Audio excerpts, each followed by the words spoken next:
तो दुर्भाग्य है, आप तो चैनल वाले हो। छत्रपति शिवाजी महाराज के पुतले का खंडन हुआ, आपको पता नहीं है? इतना तो मतलब बुरा लग रहा है, बहुत बुरा लग रहा है। वो पूछते तो बात अलग है, सबको पता है ना हम क्यों आ रहे हैं वहां। हमारे लिए जो देवता समान छत्रपति शिवाजी महाराज का पुतले का खंडन हुआ, महाराष्ट्र की अस्मिता धारा तीर्थ पर गिरी। हमारी आस्था, हमारी अस्मिता, हमारा स्वाभिमान, सब कुछ टुकड़े टुकड़े होकर वहां गिरा था। और इतना अपमान होने के बावजूद भी उसका समर्थन करने वाले राजनीतिक दलों के सत्ता पक्ष के लोग उसकी निर्भत्सना न करे तो क्या करे। हम तो यहाँ कहते हैं, भारतीय जनता पार्टी खुद कहती है छत्रपति शिवाजी महाराज के आशीर्वाद भारतीय जनता पार्टी के साथ। शर्म नहीं आती क्या? कहा बची होगी तो देख लो, अगर है तो। और इसीलिए पिछले कुछ दिनों में आपने देखा होगा आदरणीय उद्धव जी ठाकरे साहब जिस तरह से इसके बारे में पेश आए कि भाई ये महाराष्ट्र का अपमान है। अब तो हम तो जनतंत्र के मुताबिक हमारे छत्रपति शिवाजी महाराज का यहाँ भी एक पुतला है, तो वहां जाकर अभिवादन करना चाहते हैं। तो हमारे ही महाराष्ट्र में हमें ही पुलिस रोकती है कि वहां अभिवादन भी करने नहीं जाना। यहाँ झंडे लगाए थे भगवे, दिखते हैं क्या कोई? रात को यहाँ 500 झंडे लगाए थे भगवे, गेरुए झंडे हमारे। झंडे निकालते हो आप लोग? गेरुए झंडे से भी नफरत आई क्या आपको? हिंदुत्व की बात करते हो, झंडा भी निकालते हो। और इतने लाचार पुलिस मैंने कभी नहीं देखी। कल जो जाकर वहां पुलिस नोटिस देने गई, उसको गाली गलौज किया इनके विधायक ने। वहां क्या करते, कुछ डाल के आते क्या? प्रधानमंत्री हो तभी नहीं माफी मांग रहे तो क्या हुआ कि कभी मांगी वो भी तो बताओ। राजनीतिक है ना स्टेटमेंट। भाई प्रधानमंत्री हर स्टेटमेंट राजनीतिक करते हैं। इतनी संवेदना होती तो मणिपुर में जाते। पुतला गिरने के बाद में भी कल परसों आए तब माफी मांगने, वाड़वन के लोगों को भी माफी मांगनी पड़ेगी एक दिन, ये ध्यान में रखना। आप जिस ढंग से छत्रपति शिवाजी महाराज का अवमानित करते हो, यहाँ छत्रपति शिवाजी महाराज टर्मिनस है, वहां मैंने कहा था राज सिंहासनाधिष्ठित एक पुतला वहां खड़ा करे। आज तक कहते नहीं नहीं नहीं, उनकी चेयरमैन बोर्ड के, रेलवे बोर्ड के, और वही वल्लभ भाई पटेल का पुतला लगता है। स्टेशन के नाम बदल जाते हैं, केवड़िया नाम रखा जाता है, या नाना शंकर सेठ का नाम बदलना है, नहीं बदलते हो।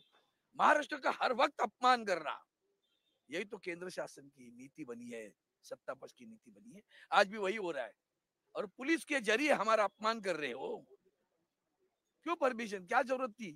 भाई अभिवादन कर रहे हमारे छत्रपति शिवाजी महाराज के पुतले को अभिवादन करने, आपकी परमिशन लगेगी? सोच ले, महाराष्ट्र की जनता सोच ले सारी। रखा गया है ये अभिवादन दत्मा चौक से इंदिरा सम्राट बाला साहब ठाकरे चौक और उसके बाद में ये गेट पे, तो ये रूट क्यों स्पेशल क्या तय किया? क्योंकि भाई जा ये महाराष्ट्र की, ये भी तो महाराष्ट्र की अस्मिता है। महाराष्ट्र का निर्माण का ये स्थान है। 106 लोगों ने अपनी जान कुर्बान करके मुंबई सहित महाराष्ट्र जो पाया, उसका ये स्थान है। तो यहाँ हम पहले अभिवादन करते, यहाँ से गुजरेंगे तो इनको अभिवादन नहीं करे, तभी तो महाराष्ट्र मुंबई मिली है ना। ये पुलिस को क्या मालूम जो कल पैदा हुए हैं, उनको पता है क्या? उनकी उम्र भी नहीं है। और यही तो बुरा लग रहा है हमें, यही तो हमारे लिए बहुत बुरा लग रहा है। ये 1960 से पैदा हुए कितनी पुलिस यहाँ खड़ी है पूछ लो, जिनको क्या मालूम है मुंबई कैसे मिली, इतिहास भी नहीं मालूम होगा। इसलिए कहता हूँ कि ये जो है राजनीतिक नहीं है, ये आंदोलन महाराष्ट्र की अस्मिता का है, आस्था का है, महाराष्ट्र को अवमानित किया गया उसका है। एक आखिरी सवाल, हाईकोर्ट ने जिस हिसाब से फटकारा है कि ये आंदोलन नहीं किया जाए, ऐसी नोटिस दी गई। हाईकोर्ट को पूछो ना बंगाल में क्या किया। बंगाल में भारतीय जनता पार्टी ने आंदोलन किया, जाओ हाईकोर्ट को पूछो। यही हाईकोर्ट है ना, जाओ उधर जाके पूछो ना, मेरा नाम लेकर पूछो। बंगाल की हाईकोर्ट अलग है क्या? भारतीय जनता पार्टी आंदोलन करती तो सही है, और हम विपक्ष के लिए आंदोलन करते तो राजनीति है। बंद पुकारा था ना वहां, या बंद पुकारने की बात कोर्ट कहती वो सदा सर्वदा वो जाता है, गुलाम उनका, कोर्ट उसको मानती है।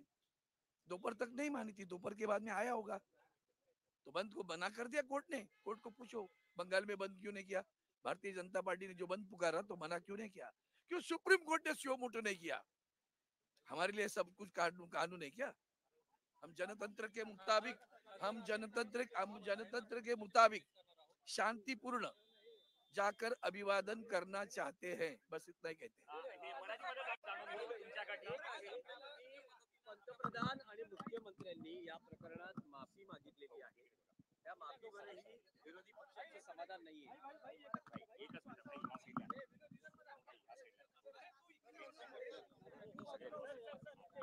हा बस चल चल बरोबर आहे. हे पाठी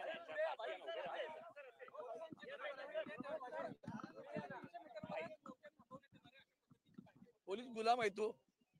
त्यांना स्वाभिमान शिल्लक राहिला का विचार ना. काल अंगावर गेला तो, परवा तिकडे नोटीस घेऊन गेला ना, त्याची नोटीस पण फेकून दिली त्यांनी. पोलिसांना विचारतो प्रश्न मी, हातपाय तोडा, टेबल जामीन देतो, काय कारवाई केली? दादर पोलीस स्टेशन मध्ये गोळ्या झाडल्या, काय कारवाई केली? सचिवालयामध्ये एका मंत्र्यावर किंवा पोलीस अधिकाऱ्यावर हात उगारले, काय कारवाई केली? काय कळत नाही का गुलामीचं प्रतीक? त्यामुळे त्यांच्याकडनं अपेक्षाच नाही आमच्या. पोलीस तर गुलाम झालेत आहेत. खर तर हा स्वाभिमानाचा विषय आहे, महाराष्ट्राच्या अस्मितेचा विषय, हा राजकारणाचा विषय नाही. हा उभ्या महाराष्ट्रातील अवघ्या मराठी जनांचा मनाचा विचार आहे. आणि म्हणून जेव्हा तो पुतळा पडल्या त्याची छिन्न विछिन्न पाहिल्यानंतर इतक्या वेदना झालेल्या आहेत. त्याची आदरणीय उद्धवजी ठाकरे साहेबांनी गेल्या 2-3 आठवड्यामध्ये जी काय आपली वक्तव्य केली ती पहा. लावारसासारखी तप्ती वक्तव्य आहेत ती सगळी. तो संतप्त महाराष्ट्र आहे. आमच्याच राज्यात छत्रपतींच्या पुतळ्याला अभिवादन करायला कायदे कानून वाकडे तिकडे गुलामी करून सांगता. तुम्हाला स्वतःला तुमच्या आत्म्याला विचारा, तुम्ही करताय ते बरोबर करताय का? एवढं तुमच्या आत्म्याला विचारा. अहो कसल्या भागा, अहो ऐका, त्या मोदीवर सोडून द्या हो, त्या पंतप्रधानांचं. उद्याच्या महाराष्ट्रात निवडणुका ठेवून तुम्ही स्टेटमेंट करता का? दांभिक आहात तुम्ही.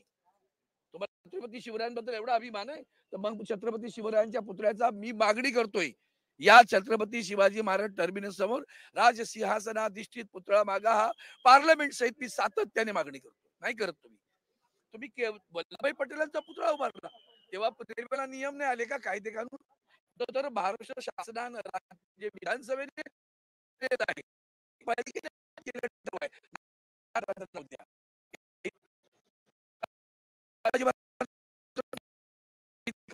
महाराष्ट्राला, कारण लाचारी व्यवस्था उभी राही त्या लाचारीचं प्रतीक आहे, त्याची निर्वसना करतो मी. त्या हायकोर्टाला जाऊन विचारा, असेल तर विचारा, त्यांची जाहीर शिल्लक असेल तर. मग बंगालमध्ये बंद होता, भारतीय जनता पार्टीने गेला, तिथलं हायकोर्ट का गप्प बसलं? सुप्रीम कोर्ट का नाही मग शिव मोठं उभं राहिलं? अहो सकाळी त्या बंदच्या वेळेला आम्ही पुकारला तेव्हा हायकोर्ट सकाळी उलट बोलले, अर्थात दुपारपर्यंत. दुपारनंतर हायकोर्ट पलटलं. कळलं? तो सदा सर्वदा गेला होता ना. ही महाराष्ट्राच्या अस्मितेचा जो खिलवाड सुरू आहे ना, तो बंद करा. हा लावा धगधगता जो आहे आतमध्ये तो बाहेर उफाळून केव्हा तरी. आणि म्हणून आज आम्ही शांततापूर्ण लोकशाही मार्गानं तिथं जाऊन अभिवादन करू इच्छितो. आम्हाला आमचा मार्ग मोकळा करा एवढीच आमची विनंती. या मार्गामध्ये पण सत्ताधारी एक प्रश्न विचारता आहे की स्वातंत्र्यवीर सावरकरांच्या अपमानाच्या मुद्द्यावर. वा, स्वातंत्र्यवीर सावरकरांचा एवढा तुम्हाला अभिमान आहे? 10 वर्षात त्यांना तुम्ही भारतरत्न किताब का नाही दिला? हा पहिल्या प्रश्नाचं उत्तर त्यांनी द्यावं. सत्ता त्यांची आहे. 11 वर्ष होऊन गेली, आता 11 वर्ष होतील. 11 वर्षात तुम्हाला स्वातंत्र्यवीर सावरकरांबद्दल इतकी आत्मीयता आहे, आपण भारतरत्न किताब का नाही देत याचं पहिलं उत्तर द्या, मग उरलेल्या प्रश्नांची उत्तर द्या. नाही अभि नाही नाही कारण की त्याच्यामध्ये आपण